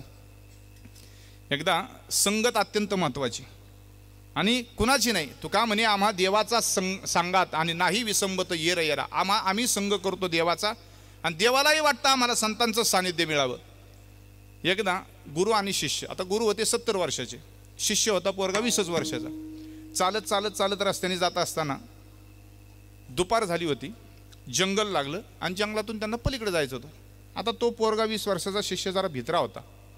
जंगल होतं वाघाचं आणि नेमकं गुरूंच्या मनात आलं. दुपारची 1 वाजली होती. जंगलात आल्यानंतर एक सुंदर झाड होतं, हिरवीगार त्याची सावली. आणि गुरूंच्या मनात आलं की बाळा आता आपण एक अर्धा तास का होईना सावलीला बसू, दमलोय चालून ऊन लागले. तो गुरूंना म्हणला गुरुजी इथं नको थांबायला, हे जंगल वाघाचं आहे, आपण जरा हे जंगल पार करू आणि पुढे जाऊ. तरी त्यांनी सांगितलं तू काय घाबरू नको, मी असल्यावर तुला काय घाबरायची गरज आहे, बस म्हणले इथं आपण बसू. आता त्या गुरूंच्या मनात आलं. ते झाडाखाली बसले, वळकटी हातरली बसले. बसल्याबरोबर आता महात्मे आहेत ते. लगेच डोळे मिटले समाधीच लागली. हा इतका घाबरायचा. वाघाचं करता करता जंगल वाघाचं जंगल घाबरला. असं म्हणतात मनी वसे ते स्वप्ने नाही समोर दिसे. वाघच आला समोरून वाघ वाघ करता करता. वाघ आल्याबरोबर हा ते गुरुजींना म्हणायचा गुरुजी वाघ आला, गुरुजी समोरून वाघ आला, आता मरायला लागल दोघांना. गुरुजी वाघ आला, उठा लवकर चला. आता गुरुजींना समाधी लागलेली. ब्रह्मानंदे लागली टाळी आणि कोण देहाते सांभाळी. गुरुजींना समाधी लागलेली. ओ गुरुजी उठाच, वाघ आलाय, खाईल आपल्याला, मरल आपण. शेवटी वाघ जवळ आला आणि तो पोरगा म्हणाला नाहीतरी गुरुजीचं 70 वय झाले, आपलं 20च आहे. झाडावरती तुरुतुरु चढला, वरती बसला, वरती जाऊन बसला. गुरुजी कसा मरतोय ते बघतोय खाली. वाघ जवळ आला. काही समाधीमध्ये महात्मे असतात, रमलेले असतात. आणि मग वाघाने उलट प्रदक्षिणा केली. चित्त शुद्ध तरी शत्रुमित्र होती, व्याघ्रही न खाती सरपताय. अशी स्थिती असते महात्म्यांची. तुकोबारा नाथ महाराजांनी साधना केली सूलभंजन पर्वतावरती. नाथ महाराजांचं वय 12 वर्षाचं होतं आणि सापाने असा फणा धरलेला असायचा. सापाने नाथ महाराजांच्या अंगावर सावली धरली होती सापाने. का धरली होती? चित्त शुद्ध तरी शत्रू मित्र होती. व्याघ्र कुणी खात नाही. आणि म्हणतात असंही सांगितलं जातं, वाघ जर आपल्या जवळ आला तर असं म्हणतात माणसाने श्वास रोखून बसावं. तुम्ही जा इंडियाच्या जंगलात, नंतर मला सांगा काय होतंय ते. अनुभव लागतो ना सांगायला. आता आपल्याला नाही, आपण फक्त ऐकलेलं सांगतोय. झालं. वाघ आला, ते पोरग झाडावर चढलं, गुरुजी तसेच बसलेले, वाघाने उलट प्रदक्षिणा मारली, काही नाही, वाघ त्याचा तो निघून गेला. ते पोरग झाडावून खाली उतरलं. म्हणले गुरुजी उठा, वाचलोय वाघाच्या तावडीतून, वाघ आला होता, खाल्ला असतं तुम्हाला, खाल्लं नाही. तेवढ्यामध्ये त्यांचं नामस्मरण झालं होतं. वळकटी कुंडळी बघले धरली, चालत चालत चालत पुढे गेले. चालता चालता काय झालं, त्या गुरूंच्या गालावरती मच्छर बसला, मच्छर. आणि त्यांनी त्यांच्याच हाताने जोरात आपल्याच गालात चापट मारली मच्छर मारण्याकरता. मच्छर आणि मत्सर हे दोघंही त्रास देतात. मच्छर वर्ण त्रास देतो आणि मत्सर आतून त्रास देतो. मत्सर भयंकर आहे. महाराजांनी एक विनोद सांगितला होता, सांगितलेलं कधी आठवलं, आणि असंच लोकांचं घ्यायचं असं सांगायचं असतं. मत्सर कशाला म्हणतात पहिलं सांगतो, नंतर मच्छराचं बघू. मत्सर कसा असतो? मत्सराचा ठाव शरीरी नसावा, हा लाभे विना जीव देतो. हो, जीवाचा घात करतो लाभाशिवाय मत्सराचा डाव. मत्सर कसा? ती म्हणले स्वयंपाक करत होती ती आणि चहा करायचा होता. चहा करायला तिने आपलं पातेलं ठेवलं. ठेवल्यानंतर चहा पावडर वगैरे टाकली. नेमकी डब्यातली साखर संपली होती. संपल्यानंतर आई म्हटली पोराला, 5-7-8 वर्षाचं पोरग, म्हणले बाळा ही वाटी घेऊन जा साखर घेऊन ये शेजारून. ते पोरग गेलं साखर आणायला. गेल्यानंतर काकूनी वाटीभर साखर दिली. काकू म्हणली बाळा आई काय म्हणली रे अजून? ते पोरग म्हणलं आई असं म्हणली नाही, त्या शेजारच्या जाडीने दिली तर पलीकडच्या काळीकडून घेऊन ये. हा झाला मत्सर. चहा कुणाला प्यायचाय? आता त्यांना आठवते का नाही काय माहिती, पण ते त्यांचंच आहे. ज्याचं आहे त्याला आपलं देऊन टाकावं. विचार करा, बघा ना, गुरु शिष्यांची सावली, गुरु बहुतांची माऊली, येथे असूया जेने केली त्याची बुडाली निज प्राप्ती. नाथ महाराज म्हणतात असूया करू नये. म्हणून अनुसया हे नाव किती गोड आहे. अनुसया, जिथं कुठल्याही प्रकारची असूया नव्हती म्हणून अनुसया म्हटलं जातं. मत्सर हा आतून त्रास देतो. कसा त्रास देतो? त्याचं कारण आहे, आपण आता सगळे बसलोत बरोबर, तरी एखाद्याच्या मनात आला असेल हे कशाला माझ्या शेजारी बसलं. आलं का नाही तुमच्या मनात? आमच्यापेक्षा तुमच्या जास्त आलं असेल. नाही वाटतं माणसाला, याला म्हणायचं मत्सर. मत्सर सर, त्याच्यातच त्याची फोड जर केली तर माझ्यासारखं कुणालाही नको, माझ्यासारखं कुणी नको, याचं नाव मत्सर. हा आतून त्रास देतो माणसाला. आणि मच्छर कुठून त्रास देतो? चावला की. म्हणून रात्रीची सुद्धा बॅटिंग असते नाही का. नाही ते हे झालं तर रात्री ते बॅट घ्यायची मग मारत बसायचे त्यांना. तर ते चालले होते गुरुजी, वरनं गालावरती बसलेला मच्छर चावला. चावल्यानंतर त्यांनी आपल्याच हातानं गालावरती मारलं. त्या पोराला 20 वर्षाचं आश्चर्य वाटलं. म्हणजे गुरुजी मगाशी वाघ आला होता त्याला तुम्ही घाबरले नाहीत, आणि एवढूसा मच्छर चावला तर तुम्हाला एवढ्या वेदना झाल्या. त्या गुरुजींनी उत्तर दिलं, मगाशी वाघ आला ना तेव्हा मी तुझ्या बरोबर होतो, आणि नाही मगाशी वाघ आला तेव्हा मी देवाच्या बरोबर होतो, आणि आता मच्छर चावला ना आता तुझ्या बरोबर आहे म्हणून त्याच्या वेदना झाला. संघाचं सांगत होतो. कुणाच्या संगतीमध्ये काय होतं ते पावलो हे संघ. म्हणून तर बोललं जातं ना, भक्तीच्या जोरावरती आलेली संकट टळत नाहीत पण आलेली सुद्धा कळत नाही. भक्ती ही पेन किलर सारखी आहे. एका पोराने विचारलं, म्हणले महाराज पेन किलरला कसं काय कळतं आपलं डोकं दुखतंय का पाय दुखतंय ते? म्हणलं पेन किलरला जसं कळतं आपलं काय दुखतंय आणि खाल्ल्यानंतर बरं होतं, तसं भगवंताचं नाम घेतल्याबरोबर आपल्या जीवनातली संकट जातात. संत सांगतात ना, काय सांगतात? नामाच्या चिंतने 12 वाटा पळती. म्हणून आलेली संकट टळणार नाहीत पण आलेली सुद्धा कळणार नाहीत. ईदभर पोट फाडतात डॉक्टर ऑपरेशन करायला, पण ते कळतं का फाडलेलं? का नाही कळत? भूल दिलेली असते ना. भूल दिल्यामुळे जसं कळत नाही तसं भक्तीचं आवरण सुद्धा तसंच आहे. आपल्याला संकट जाणवू देत नाही. विठ्ठल विठ्ठल.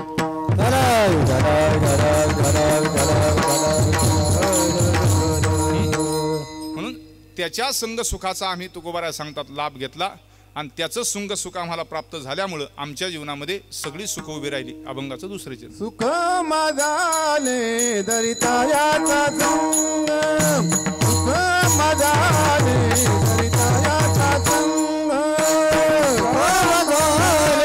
दरितायाचा संग, सुख माझाले दरितायाचा संग, सुख माझाले दरितायाचा संग, सुख माझाले दरितायाचा संग, सुख माझाले दरितायाचा संग, सुख माझाले दरितायाचा याचा पळाले उद्योग पळाले उद्योग दांडनिया पळाले उद्योग दांडनिया दुःख मजाले करिता याचा संग दुःख मजाले करिता याचा संग पळाले उद्योग दांडनिया पळाले उद्योग दांडनिया सुख मजाले करिता याचा संग सुख मजाले करिता याचा संग विठोबा रखुमाई जय जय विठोबा रखुमाई जय गोपाल कुमाई जय जय गोपाल कुमाई गोपाल कुमाई गोपाल कुमाई विठोबार कुमारी गोपाल कुमाई जय जय विठोबार कुमारी गोपाल कुमाई विठोबार कुमारी गोपाल कुमाई जय जय विठोबार कुमारी गोपाल जय जय विठोबार कुमारी जय विठोबार कुमारी जय जय विठोबार कुमारी कुंडली कवरदाय गणपती बाप्पा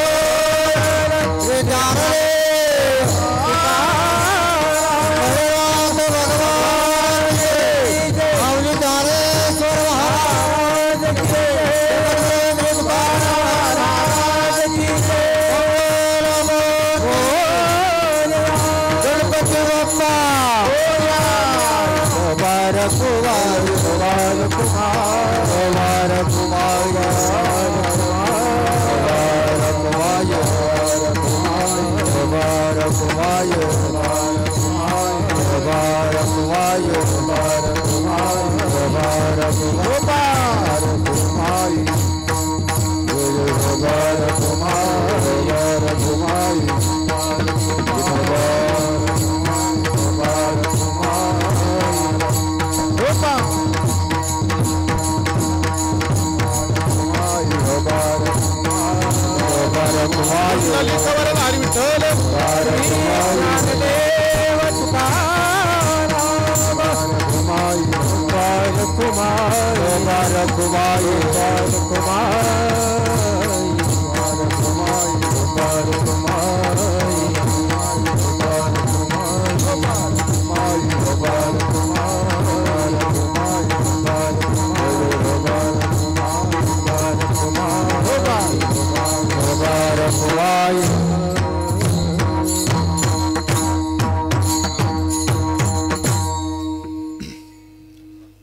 भक्ती आम्ही केली सांडोनी उद्वेग पावलो हे संग सुख याचे सुखा माझाला झाले धरिता याचा संग पळाले उद्वेग सांडोनिया तुका म्हणे सुख बहु झाले जीवा घडलिया सेवा विठोबाची. नाही तसं झालं होतं वेळेतच चालू पण होतं बरोबर 9 लवकर वाजतात कधी कधी. नाही ते माई म्हणल्या होत्या आमच्या महिलांचं काहीतरी सांगा. आता काय सांगायचं महिलांचं म्हटलं हे आता पर्वकाळ याचा आहे तुकोबारायांच्या म्हणजे 375वा वैकुंठगमन सोहळ्याचा आणि छत्रपती शिवाजी महाराजांचा 350वा राज्याभिषेका सोहळ्याचाही हे साल आहे म्हणा. असं म्हणजे दोनही महात्मे या महाराष्ट्रामध्ये जन्माला आले पण त्या महात्म्यांना या महाराष्ट्रामध्ये आणणारी एक आईच होती. हे सुद्धा विशेष आहे ना. म्हणून जे सामर्थ्य जगातल्या कुठल्याच आईमध्ये नाही ते सामर्थ्य फक्त आणि फक्त भारत देशातल्या आईमध्ये हे आपण लक्षात ठेवलं पाहिजे. भारत देशातली आई सामान्य नाही आहे. तिच्यासाठी फक्त एवढं एक घ्यायचं आहे आणि पुढं जायचं आहे. बरं का मोरे महाराज मी म्हणतो तेवढं म्हणायचं मग पुढं जायचं. जिने छत्रपती दिले जिने जगद्गुरू दिले थोडा असा आवाज द्या व्यवस्थित. जिने छत्रपती दिले जिने जगद्गुरू दिले हे स्त्रियांसाठी म्हणजे छत्रपती शिवाजी महाराजांनी जन्माला आईनं आणलं आणि जगद्गुरूंना सुद्धा या महाराष्ट्रामध्ये एका मातेनं जन्म दिला त्यांच्याबद्दल खूप गोड लिहिलंय. जिने छत्रपती दिले जिने जगद्गुरु दिले, जिने छत्रपती दिले, जिने जगद्गुरु दिले, जिने छत्रपती दिले, जिने जगद्गुरु दिले, जिने छत्रपती दिले, जिने जगद्गुरु दिले. याच भूमी तले सारे जेव्हा दगड उठविले, अरे याच भूमी तले सारे जेव्हा दगड उठविले, दगड उठविले, जिने छत्रपती दिले, जिने जगद्गुरु दिले, जिने छत्रपती दिले, जिने जगद्गुरु दिले. या देशाची भक्ती शक्ती साऱ्या जगाने पाहिली, या देशाची भक्ती शक्ती साऱ्या जगाने पाहिली. शिक्षणाची फुलबाग हो, शिक्षणाची फुलबाग फुलेवाड्यात फुलली, फुलेवाड्यात फुलली. जिने जगद्गुरु दिले, जिने छत्रपती दिले, जिने जगद्गुरु दिले, जिने छत्रपती दिले. सावत्याचा शेतमळा भोळ्या भक्तीने फुलला, सावत्याचा शेतमळा भोळ्या भक्तीने फुलला. अरे जनाबाईच्या जात्याला, जनाबाईच्या जात्याला हात विठ्ठलाने दिला, हात विठ्ठलाने दिला. जिने छत्रपती दिले, जिने जगद्गुरु दिले, जिने छत्रपती दिले, जिने जगद्गुरु दिले. दरीखोरीचे मावळे होते शूरतेचे चेले, दरीखोरीचे मावळे होते शूरतेचे चेले. हात तुटताच रणांगणी, हात तुटताच रणांगणी, ढाल बनायचे शेले, ढाल बनायचे शेले. जिने छत्रपती दिले, जिने जगद्गुरु दिले, जिने छत्रपती दिले, जिने जगद्गुरु दिले. इंद्रायणीचे पाणी नाही केव्हाच आटले, इंद्रायणीचे पाणी नाही केव्हाच आटले.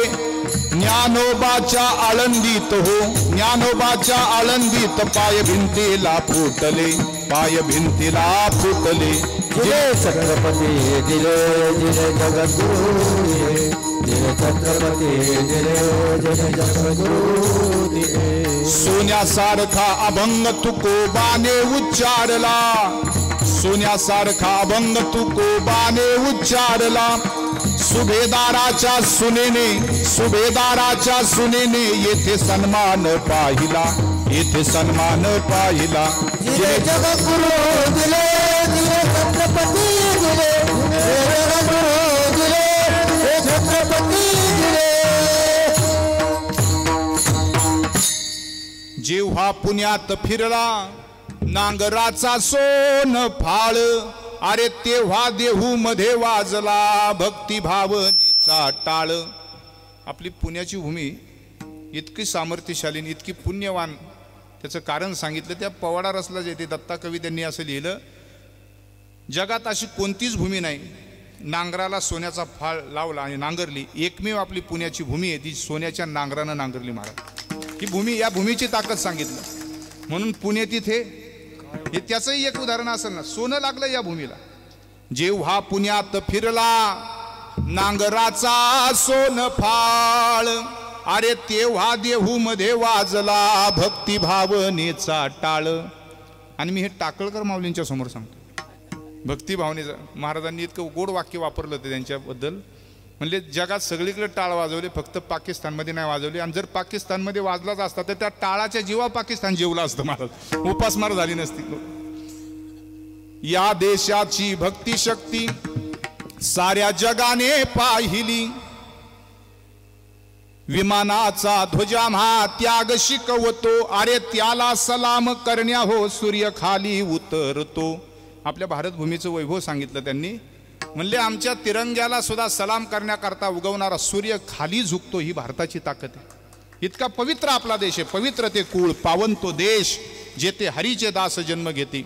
जे गावी वसती माझे भक्त तत्संगे तो गाव पुनीत, जे देशी वसले साधू संत तो देश पवित्र त्यांचे निजाथे वैष्णवांचा वास.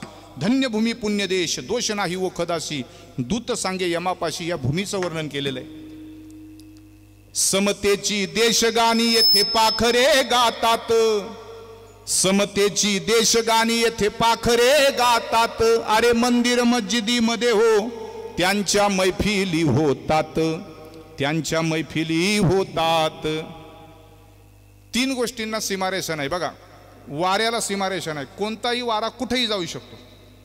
जसं तुकोबारा सांगतात, वाऱ्या हाती माप, वारा कुठेही जाऊ शकतो, त्याला बंधन नाही वाऱ्याला. कोणत्या देशाचा वारा कुठेही येऊ शकतो. दुसरी गोष्ट, नद्यांना सीमारेषा नाही. पक्षी, नदी आणि वारा यांना सीमारेषा नाही. कुठल्याही देशातला पक्षी कुठेही जातो.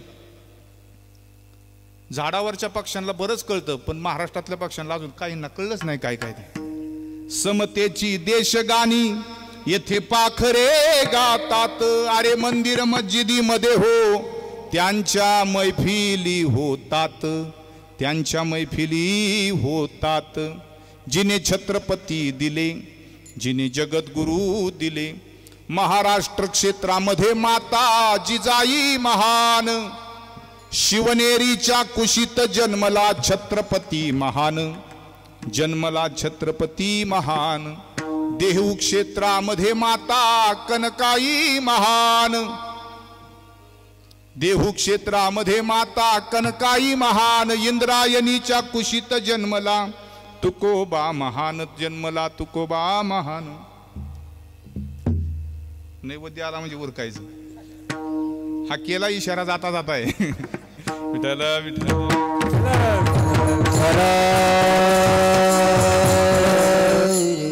स्त्रियांच्या संबंधानं बोलत असताना भारतानं खूप गौरवले स्त्रियांना. तीन देश को सजाते हैं सती संत और शूर, तीन देश को लजाते हैं कपटी कायर और क्रूर. त्याच्यामध्ये पहिला मान स्त्रियांना आहे. देश सजवला त्यांनी. म्हणून लता दिदी ज्या दिवशी गेल्या त्या दिवशी जगातल्या 40 देशांनी झेंडे खाली आणले होते. भारतीय संस्कृतीला केलेला हा सलाम आहे महाराज. असं आजपर्यंत कुणालाच जमलं नाही जगातला. आजपर्यंत किती मोठा माणूस जाऊ द्या, 40 देशांनी झेंडे खाली नाही घेतले आतापर्यंत. आपल्या भारताचे माजी पंतप्रधान गेले ना आता, तर अर्धा झेंडा खाली आला होता. त्याला खूप काय असतं झेंडा देशाचा खाली येण्याकरता. 40 देश लता दिदींसाठी झेंडा खाली घेतात, याचा काय अर्थ असेल. भारतीय संस्कृतीला हा सलाम आहे महाराज. असो, स्त्रिया, एक दिवस मला बोलवलं होतं व्याख्यान करायला स्त्री शक्तीवरती. मी बोललो तसं स्त्री शक्ती आहे, स्त्री शक्ती आहे. आणि खरंच आहे स्त्री शक्तीचे. आणि मी आपलं सहज बोलता बोलता म्हणलं, पोरांनो ऐका, स्त्री म्हणजे आमच्या भारत देशाची शक्ती आहे. या देशातल्या गाण्यांना मान आहे, या देशातल्या कवितांना मान आहे, या देशातल्या अभंगांना मान आहे, या देशातल्या स्त्रियांना मान आहे. कारण स्त्री म्हणजे आमच्या देशाची शक्ती आहे. खालून पोरं म्हणली, महाराज मग पुरुष म्हणजे काय. म्हणलं सहन शक्ती, दुसरं काय. चला असू द्या, एवढं नका मनाव घेऊ, त्याच्या अगोदरचं सगळं मनाव घ्या. विठ्ठल विठ्ठल.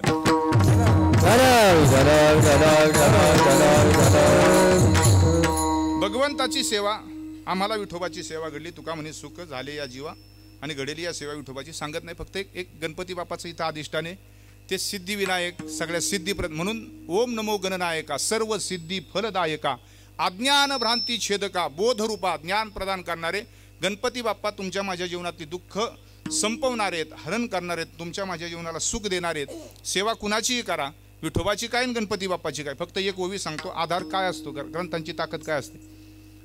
नाथ भागवताच्या सुरुवातीच्या 5 ओव्या.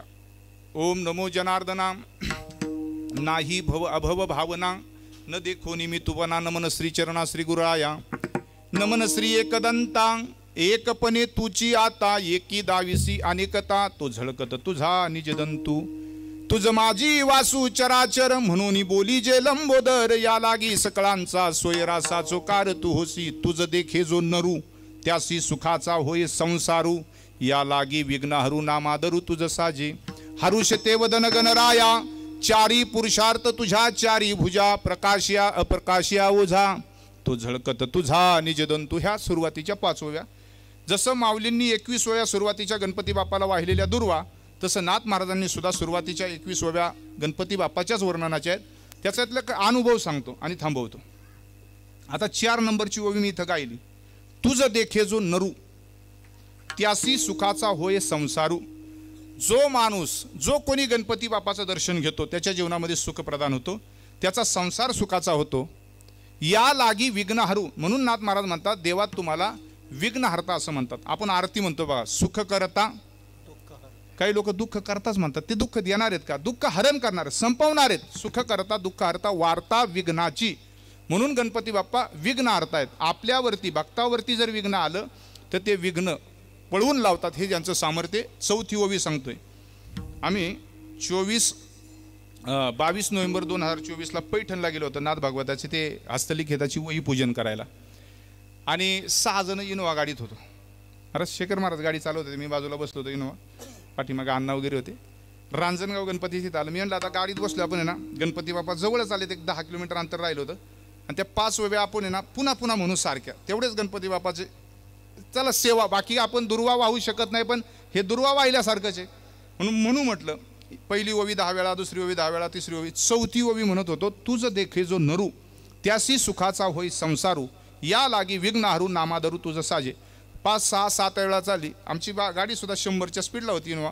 त्याच्या पुढे एक कंटेनर होता मोठा 18-20 टायरचा, तो 100च्या स्पीडने चालला होता. आता आपल्या गाडीचं स्पीड जास्त म्हणून 120नी गाडी पुढे ओव्हरटॅक केली. ही ओवी आम्ही म्हणत होतो, हे सगळ्यांकडनं मी पुढं म्हणत होतो, बाकीच्यांकडनं म्हणून घेत होतो. गाडीत बसल्यानंतर सुद्धा भगवंताचं चिंतन करावं.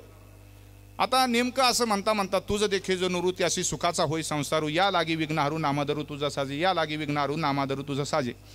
गाडीने इनोवानी कंटेनर क्रॉस केला, आणि काय झालं, क्रॉस करता करता त्या पाठीमागा असा मोठा आवाज झाला, तर तो आवाज होता कंटेनरचा टायर फुटला होता आणि कंटेनर जागेवर थांबला होता. मला असं म्हणायचे, म्हणजे आमची खात्री, म्हणजे विश्वास, श्रद्धा बघा, जर त्या कंटेनरला क्रॉस करून आम्ही पुढं नसतो आलो आणि कंटेनरचा टायर फुटला असतो तर मग कुठं असतो आम्ही? कंटेनरच्या खालींवर पण असतो कदाचित. असं बघा, आजही माझी अशी श्रद्धा आहे, त्या ओवीने आम्हाला वाचवलं. संतांच्या ग्रंथांमधली अक्षरं ही आपल्याला वाचवतात. म्हणून एकदा वैकुंठवासी जगन्नाथ अण्णा पवार त्यांनी एकाला विचारलं, का रे ज्ञानेश्वरी वाचतो का? तुम्हाला नाही वाचत. म्हणले भागवत नाही वाचत. अण्णा म्हणले मग गाथा वाचतो का? तुम्हाला नाही वाचत. अण्णा म्हणले मग तू पण नाही वाचत. नाही वाचत तर नाही वाचत. विठ्ठल विठ्ठल.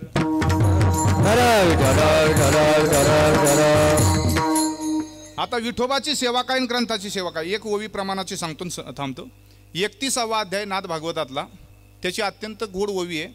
का सेवा करायची? परमात्म्याची सेवा काय, ग्रंथाची सेवा काय, का करायची?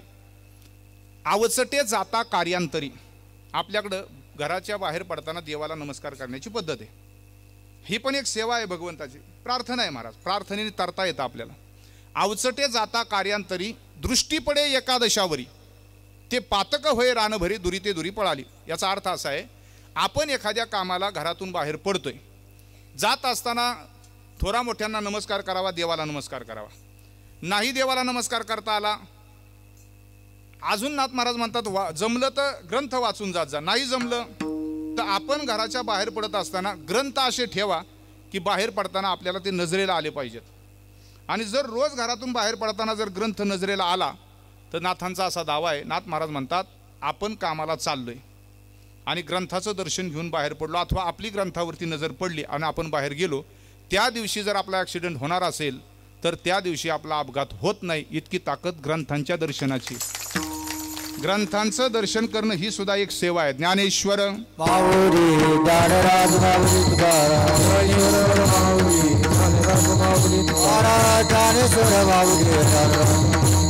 ज्ञानेश्वर माऊली तुकाराम तुकाराम तुकाराम तुकाराम तुकाराम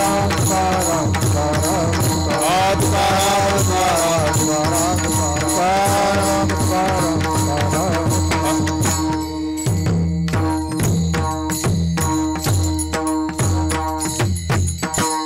गणेश महाराज ठाकर आणि किसन महाराज धुमाळ थोडक्यात म्हणा बरं. हॅलो.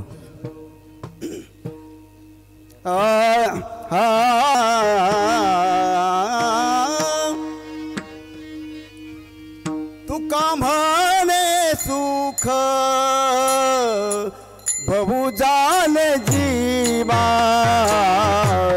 तुका म्हणे सुख बहुजान जीवा, तुका म्हणे सुख बहुजान जीवा, तुका म्हणे सुख बहुजान जीवा.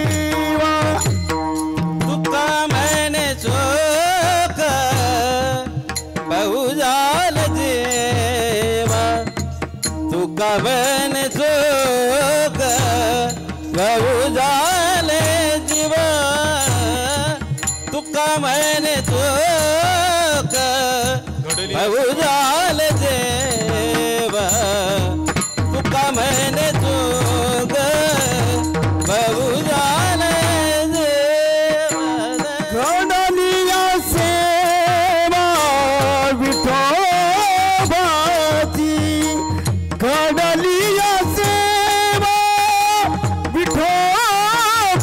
विठोबाची सुखाम झाले दरिद्रयाचा संग सुखाम झाले दरिद्रयाचा संग सुखाम झाले दरिद्रयाचा संग सुखाम झाले दरिद्रयाचा संग घडलिया सेवा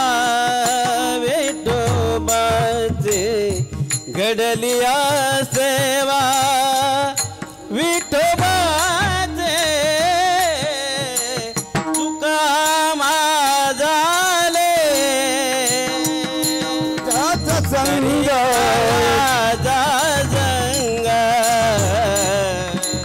सुकामा झाले दरितायाचा संग पळाले उद्योग सडनिया